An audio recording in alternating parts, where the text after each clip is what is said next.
Hayo lo, siapa di sini kalian yang pernah kena tipu dari penipu amatir yang suka telepon-telepon kita itu loh, yang kalau diangkat itu selamat Bapak, selamat Ibu, Anda mendapatkan undian bla bla bla bla. Nah, itu kalau di daerah saya itu nyebutnya tips sani ya, guys, tipu sana sini.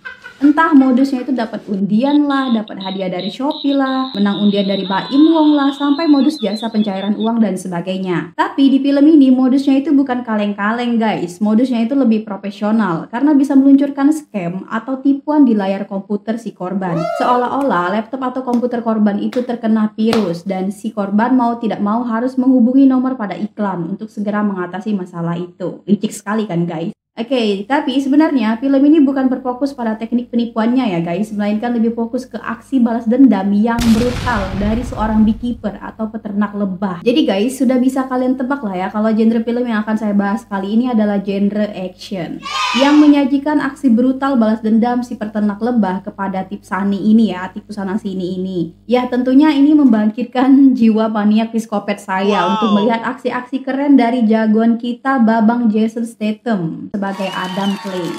Pertarungan sadis dari Adam Clay ini bukan dipicu masalah sepele seperti pada film-film John Wick atau film-film action lainnya ya guys, melainkan karena kematian ibu angkatnya yang sangat Adam Clay sayangi.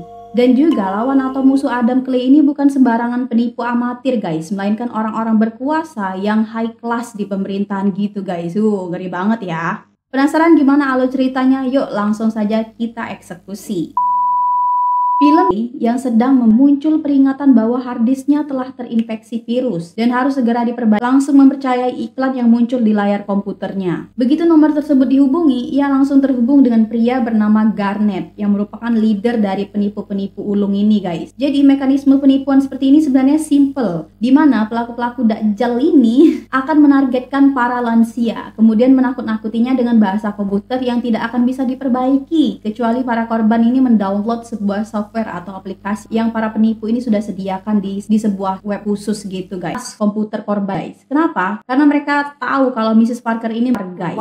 Dimana kalau kita rupiahkan itu sekitar 32 miliar guys. Wow, bayangkan nih 32 miliar, apa nggak lompat-lompat kegirangan tuh para titisan dajjal. Tapi gitu uang itu sebenarnya bukan milik Miss Parker, melainkan milik lembaga badan amal yang ia kelola. Dan tentu saja ini membuat Garnet dan titisan dajjal dan kawan-kawannya ini masa bodoh, yang penting ada duitnya ya mereka sikat habis. Sikat cerita, dengan tipu muslihat yang lihai, para sedikit pun.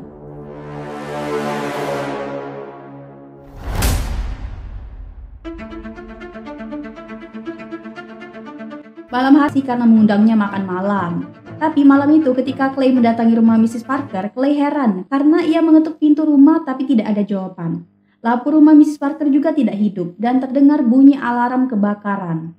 Karena khawatir takutnya rumah Mrs. Parker ini dimasuki maling, Clay pun masuk ke rumah dan mengambil pisau di dapur untuk berjaga-jaga. Tapi begitu masuk, darah yang tercecer. Tiba-tiba ada seorang wanita yang menodongkan pistol pada Clay karena ia mengira Clay adalah orang jahat, yang ternyata itu adalah Veronica, anak dari Mrs. Parker. Dan kebetulan adalah seorang anggota FBI. Nah, ketika si Veronica ini menoleh ke ruang tamu, ia kaget bukan main guys, karena ibunya Mrs. Parker telah mati. Tak lama kemudian polisi datang ke TKP dan mengatakan kalau ibunya itu bunuh diri. Namun Veronica ini tidak percaya karena ia tahu ibunya ini sangat mencintai hidupnya dan tidak ada masalah sama sekali. Veronica terus curiga kepada Clay dan mengajukan banyak pertanyaan. Clay menjawab kalau ia hanyalah seorang peternak lebah yang menyewa gedung pada Mrs. Parker.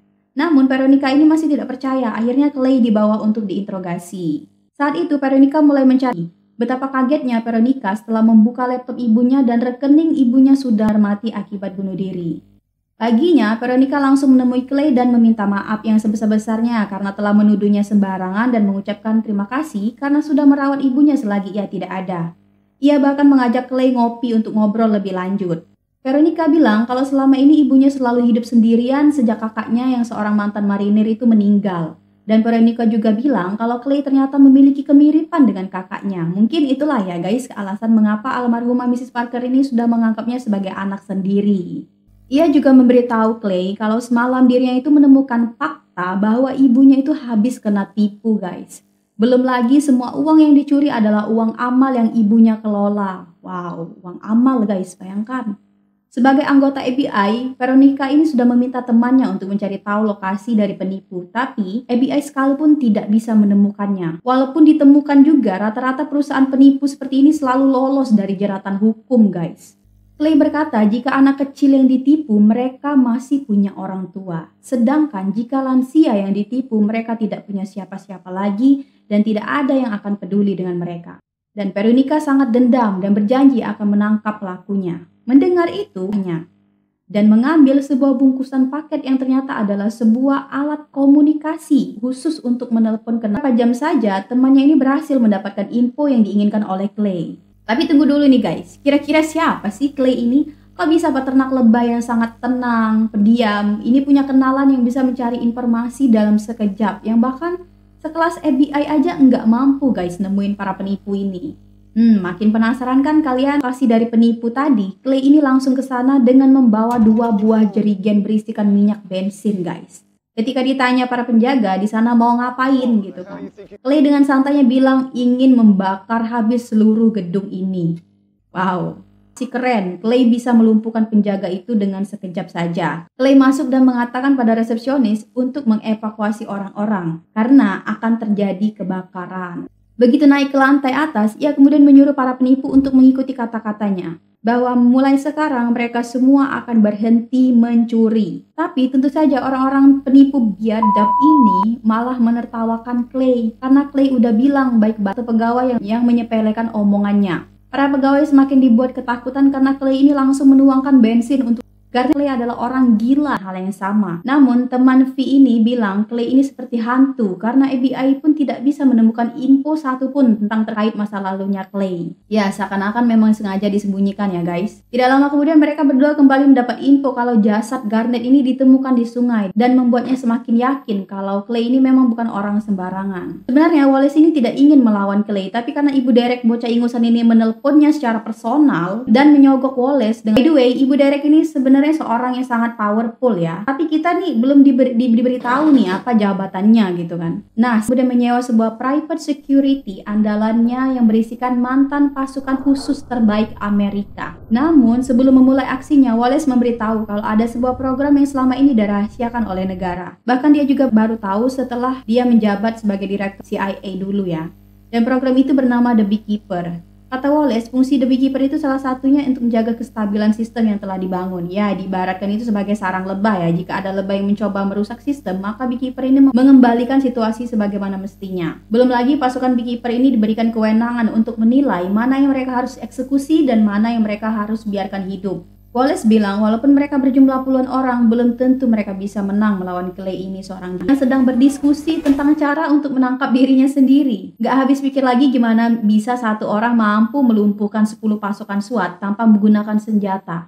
Dari sana, Clay berhasil masuk ke gedung sedangkan di lantai atas saat ini, kocaknya, sedang terjadi perdebatan antara pegawai Derek dan pasukan Wallace. Di mana sang manajer perusahaan ini, si Derek ini, tidak ingin berhenti beroperasi walaupun dalam keadaan genting. Ya, maupun dunia kiamat sekalipun mereka tetap mikirin duit haram yang mereka dapat. Yang mendengar timnya ini sudah kalah, siasat terakhirnya dan satu-satunya cara untuk melindungi Derek saat ini adalah bersembunyi di balik kekuasaan ibunya. Karena Ibu Derek ini ternyata adalah seorang presiden Amerika Serikat, guys. Veronica dan temannya juga telah menyadari kalau Derek adalah target selanjutnya. Maka dari itu, ia memberitahu pimpinan FBI untuk berjaga-jaga karena keluarga presiden sedang dalam bahaya. Tapi penyelidikan V ini tak sampai di sana. Ia juga berhasil mengungkap kebusukan perusahaan Derek yang keuntungannya selama ini ternyata digunakan ibu Derek untuk berkampanye. Tidak menutup kemungkinan presiden juga bisa ikut dihabisi oleh Clay karena telah menikmati uang haram. Esokan harinya, di kediaman presiden terlihat dipenuhi pasukan bersenjata menyewa seorang pembunuh bayaran bernama Lazarus. Ia cukup terkenal karena pernah membunuh salah satu The Beekeeper. Walaupun ia bilang itu pun terjadi karena dirinya memang beruntung aja ya, dan harus kehilangan kakinya gitu guys. Clay sendiri saat ini sedang menerobos masuk melalui jalur pembuangan. Begitu sampai di ujung terowongan, ia berhasil keluar tepat di bawah mobil yang sedang diberhentikan untuk pemeriksaan.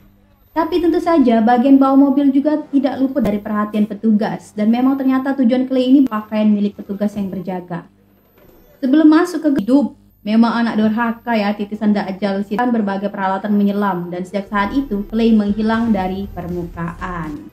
Film pun selesai. Oke guys, melihat cara film ini berakhir, sepertinya memang akan ada sequel di waktu yang akan datang ya. Kita tunggu saja ya guys. Namun yang jelas ini merupakan sebuah film yang berpotensi untuk menjadi franchise yang bisa menyaingi John Wick atau The Equalizer ya. Semoga aja ya guys. Dan overall, The Beekeeper ini bukanlah sebuah film action murahan ya yang hanya mampu menjual tampang atau superioritas Jason Statham doang di dalamnya. Meskipun di sini ya Statham juga bertindak sebagai produser ya. Sebenarnya menurut aku ya ada beberapa plot yang aneh dan janggal. Dan menurut aku pribadi juga agak kurang dalam segi sentimental atau emosionalnya ya. Tapi soal eksekusi dan actionnya cukup keren lah ya. Film ini juga sebagai pengingat untuk kita agar tidak gampang tertipu dengan segala macam praktek penipuan atau modus-modus penipuan. Apalagi ketika kalian menerima link penipuan yang bisa berpotensi membuat aset kalian raib dan dinikmati oleh orang-orang yang pengen hidup senang tanpa mau bekerja keras. Tentunya cara saya menikmati film ini mungkin agak berbeda dengan kalian guys. Maka dari itu buat kalian yang sudah nonton film ini, coba tuliskan pendapat kalian di kolom komentar. Thank you buat guys-guysku sekalian. See you the next video.